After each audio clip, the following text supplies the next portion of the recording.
Tidak terima jenazah dinyatakan PDP COVID-19, protes keluarga berujung ricuh terjadi di Makassar, Sulawesi Selatan. 2 orang dari pihak keluarga ditangkap karena dianggap sebagai provokator.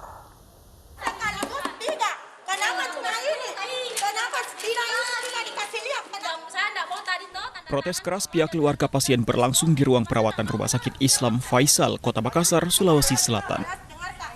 Mereka menolak jenazah anggota keluarga, Kazim, 64 tahun, dikategorikan sebagai pasien dalam pengawasan COVID-19. Belum keluarnya hasil swab test dari rumah sakit menjadi dasar penolakan pihak keluarga. Pihak keluarga menganggap Kazim wafat bukan akibat terpapar COVID-19, tetapi karena asma atau gangguan saluran pernafasan dan asam lambung.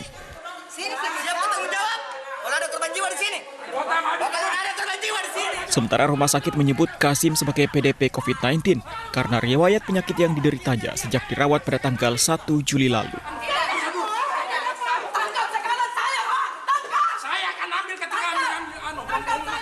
Kericuhan dengan petugas pun tak terhindarkan ketika pihak keluarga bersikeras memaksa hendak membawa jenazah.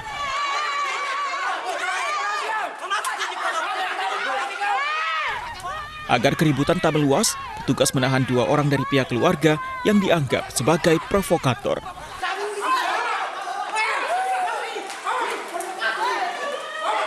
Berdasarkan keterangan dari pihak medis bahwa korban daripada yang sudah meninggal dunia dinyatakan PDP, di mana keluarga masih menanyakan kebenaran daripada kepada korban tersebut. Namun dari pihak rumah sakit masih menunggu dari hasil swab yang ada. Namun waktu yang sangat singkat, akhirnya para keluarga sanak saudara merasa keberatan dan mencoba untuk mengambil jenazah daripada korban tersebut.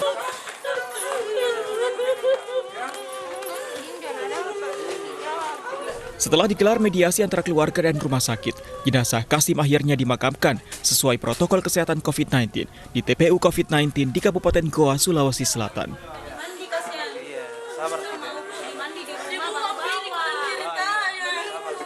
Dari Makassar, Sulawesi Selatan, Nurbone, iNews melaporkan. Sementara itu di Jeneponto, Sulawesi Selatan, penolakan pemakaman jenazah COVID-19 juga terjadi. Warga dan keluarga bahkan membuka paksa peti karena ingin memakamkan jenazah dengan syariat Islam.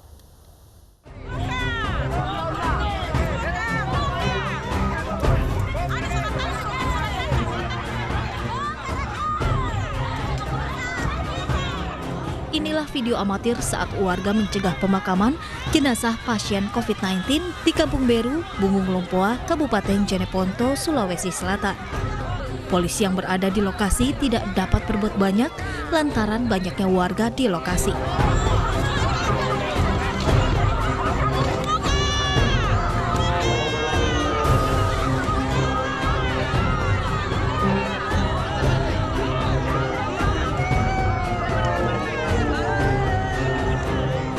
Sejumlah orang bahkan membawa senjata tajam dan mengusir tim medis. Dan tanpa menggunakan alat pelindung diri, pihak keluarga bahkan membuka paksa peti. Cuma ditayamumkan, sehingga pihak keluarga mengambil paksa jenazah itu dan membawa kembali ke rumah duka untuk dimandikan.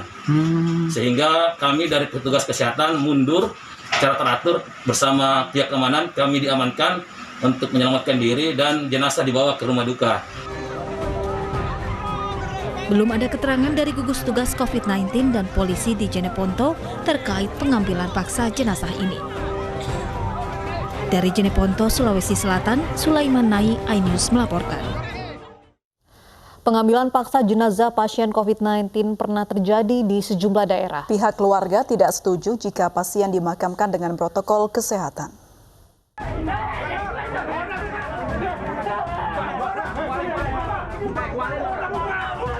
Satu jenazah diambil paksa dari rumah sakit oleh pihak keluarga karena menolak pemakaman dengan protokol COVID-19 di Surabaya, Jawa Timur.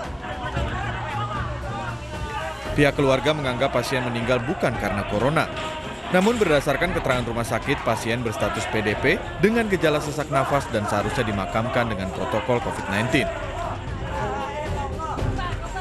Pengambilan paksa jenazah COVID-19 termasuk pelanggaran hukum. Pelaku bisa dikenakan pasal berlapis, diantaranya terkait kekarantinaan kesehatan dengan ancaman hukuman hingga 7 tahun penjara.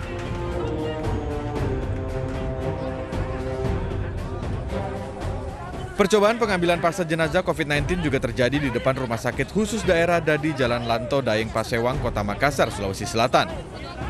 3 orang yang mencoba memprovokasi warga dan keluarga langsung ditangkap dan dibawa ke Polrestabes Makassar. Awalnya pihak keluarga yang mendatangi rumah sakit meminta izin agar diperbolehkan masuk untuk melihat jenazah, namun ditolak aparat yang berjaga. Polisi terus memberikan pemahaman kepada pihak keluarga agar menyerahkan pemulasaran ke tim gugus COVID-19.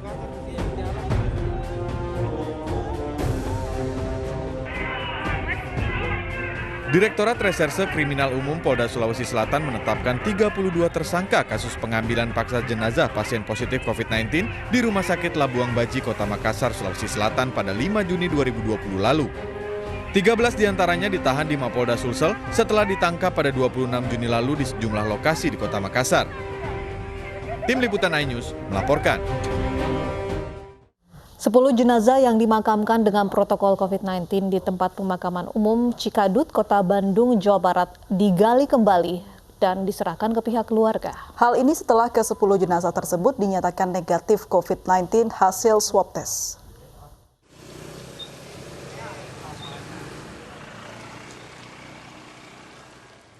Sepuluh jenazah yang awalnya berstatus pasien dalam pengawasan yang dimakamkan di tempat pemakaman umum Cikadut, Kota Bandung, Jawa Barat, dibongkar dan dipindahkan.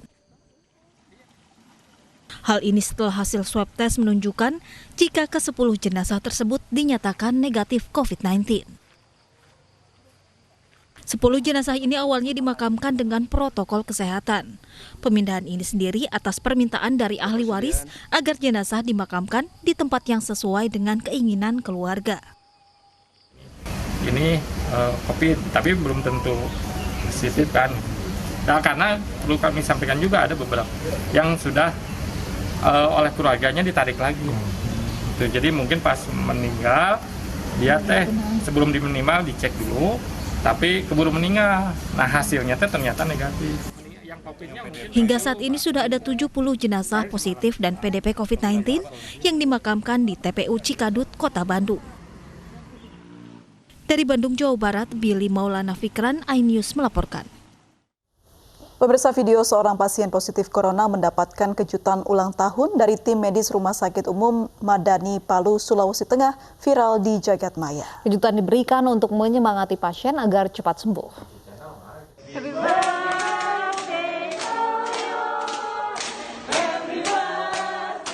Pasien positif COVID-19 di Rumah Sakit Umum Madani Palu, Sulawesi Tengah ini terkejut setelah tim medis memberikan kejutan perayaan di hari ulang tahunnya. Video yang berdurasi 6 menit ini pun viral di media sosial. Meskipun harus jauh dari keluarga, namun ia bahagia mendapatkan kejutan ulang tahun. Kue ulang tahun tak lupa disiapkan oleh para tenaga medis. Kejutan ini diberikan kepada pasien untuk memberikan semangat sehingga dapat meningkatkan imunitas pasien. Video ini juga mendapatkan apresiasi dari masyarakat. Hingga saat ini terdapat 4 pasien terkonfirmasi positif COVID-19 di Palu. 1 diantaranya dirawat di Rumah Sakit Umum Madani. Dari Palu, Sulawesi Tengah, Jamie Hendrik, iNews melaporkan. Hari ini calon mahasiswa perguruan tinggi negeri mulai mengikuti ujian tulis berbasis komputer. Ada perguruan tinggi yang mewajibkan peserta ujian memiliki hasil rapid test, namun ada juga yang tidak mewajibkan rapid test. Ribuan calon mahasiswa ikuti ujian tulis berbasis komputer melalui jalur seleksi bersama masuk perguruan tinggi negeri di sejumlah universitas dan perguruan tinggi di Kota Malang, Jawa Timur. Calon mahasiswa harus terapkan protokol kesehatan ketat saat ikuti tes. Di Universitas Brawijaya, peserta tes harus jalani pemeriksaan suhu dan mencuci tangan sebelum masuk ruang tunggu. Pemerintah Kota Malang tidak memberikan syarat wajib rapid test bagi calon mahasiswa karena dinilai memberatkan. pertimbangan kami gini, satu, saudara kita itu kemampuannya tidak sama, ya. Ada yang tidak mampu, ada yang mampu. Ada daerah-daerah yang memang memfasilitasi. Begitu siswa kepingin tes difasilitasi oleh daerah. Tapi bagi daerah yang tidak, nanti akan memberatkan bagi si siswa calon peserta UTBK ini, ya. Sementara di Universitas Airlangga Surabaya, peserta ujian masuk perguruan tinggi harus jalani rapid test terlebih dahulu di lokasi ujian. Rapid test menjadi syarat mengikuti ujian tulis berbasis komputer. Rapid test disediakan gratis oleh manajemen perguruan tinggi. Pemeriksaan cepat gratis disambut baik oleh peserta ujian karena hasilnya bisa langsung diketahui. Karena kemarin sudah keliling Puskesmas Surabaya dan tidak bisa, karena KTP saya kan Trenggalek, dan yang boleh KTP Surabaya. Terus dengan setelah mengetahui hasilnya ini seperti apa? Ya senang bisa rapid test. Dengan bisa juga dibantu dengan pihak perguruan untuk rapid test sendiri seperti apa? Ya senang ya, karena kan sulit di luar mendapatkan tes. Bagi peserta ujian yang nanti rapid testnya reaktif akan diminta untuk isolasi sesuai arahan Satgas COVID-19. Nantinya mereka bisa mengikuti ujian dengan merubah jadwal. Tim Liputan iNews melaporkan. Pemerintah kembali menegaskan warga wajib memakai masker bila beraktivitas di luar rumah. Memakai masker efektif mencegah penularan virus COVID-19, sementara pasien COVID-19 yang sudah sembuh mencapai 29.000 orang. Virus SARS-CoV-2 yang menyebabkan COVID-19 tidak dapat dilihat dan tidak mudah diketahui siapa saja di sekitar kita yang membawa virus tersebut. Oleh karena itu, memakai masker menjadi salah satu cara efektif mencegah penularan. Efektivitas memakai masker dengan baik dan benar dapat menekan peluang penularan lebih dari 50%. Berdasarkan penelitian inilah, kita semua diwajibkan memakai masker selama masa pandemi COVID-19. Ada beberapa jenis masker, yaitu masker medis. Ini adalah masker bedah atau masker N95, masker yang ditujukan untuk keperluan medis. Misalnya, untuk tenaga kesehatan, orang sakit, dan orang yang merawat orang sakit yang menggunakan masker medis ini.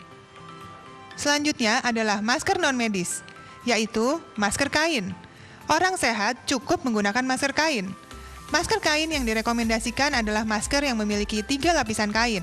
Hasil penelitian baru mengidentifikasi jenis kain, jumlah lapisan, dan komposisi masker kain non-medis berikut ini. Lapisan dalam berupa bahan penyerap seperti katun. Lapisan tengah berupa bahan tanpa tenun seperti polipropilena.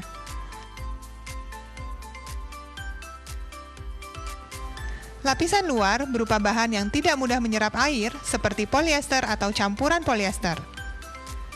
Berikut adalah panduan cara menggunakan masker yang tepat. Sebelum memakai masker, cuci tangan pakai sabun dan air mengalir minimal 20 detik. Atau bila tidak tersedia, gunakan cairan pembersih tangan berbasis alkohol.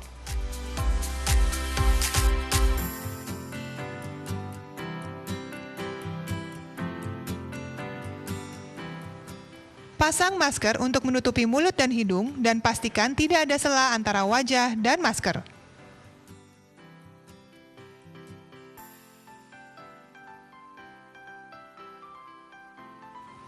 Hindari menyentuh masker saat digunakan. Bila tersentuh, segera cuci tangan pakai sabun dan air mengalir minimal 20 detik atau menggunakan cairan pembersih tangan.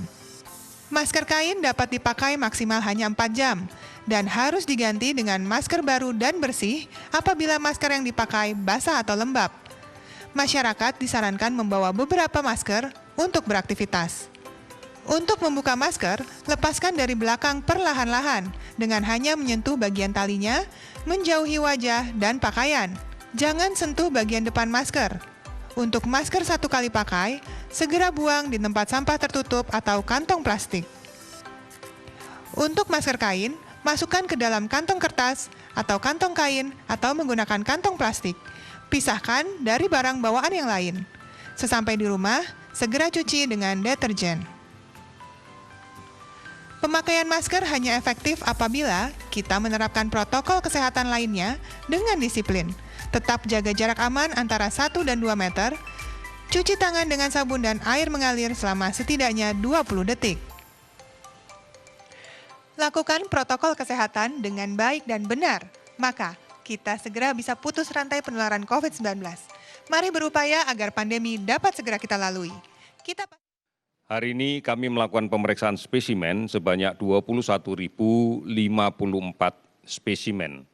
Sehingga total yang telah kami periksa sampai dengan saat ini adalah 915.482 spesimen. Dari pemeriksaan ini kita dapatkan hasil positif sebanyak 1.607 orang, sehingga total kasus positif akumulatif sampai dengan saat ini adalah 63.749 orang. Kalau kita rinci lebih lanjut tentang kasus positif ini, karena ini adalah gambaran rata-rata seluruh Indonesia, tetapi tidak berarti bahwa seluruh provinsi memiliki hal yang sama. Kita lihat beberapa provinsi yang hari ini melaporkan penambahan kasus cukup tinggi. Yang pertama adalah Jawa Timur, menambahkan kasus positif baru terkonfirmasi sebanyak 552 kasus baru. Dan juga melaporkan ada 154 yang sembuh. Kemudian DKI Jakarta melaporkan kasus positif yang baru adalah 257 kasus, dengan kasus sembuh sebanyak 286 orang.